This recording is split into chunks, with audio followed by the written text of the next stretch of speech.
Hier is 'n volledige bord geskep, amper, maar ek gaan nog nie die aardappelslui byskep nie, want een van my familielede het besluit om nie nou te eet nie. So die aardappelslui gaan ingeskep word nadat hierdie bord kos is warm gemaak is. Soos julle kan sien, hierdie familielid het nie pampoen in nie. Ek het mos gesê, dis nie al die familielede wat pampoen eet nie. So hier is daardie bord. Nou moet die aardappelslui net bykom.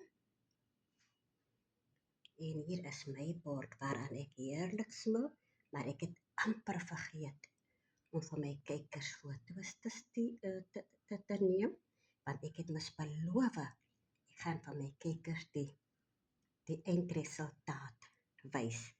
So hier is dit, vriend. Hier is dit.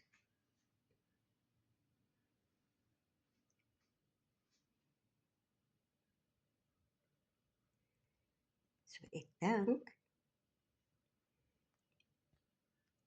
ek gaan hierdie bordjie klaarmaak.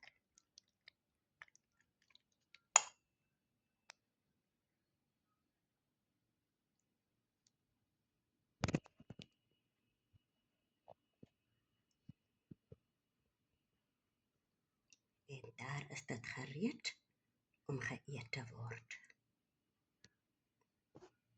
Ons gesels weer, vriend. Tot 'n volgende keer. Ek is Maggie. Totsiens.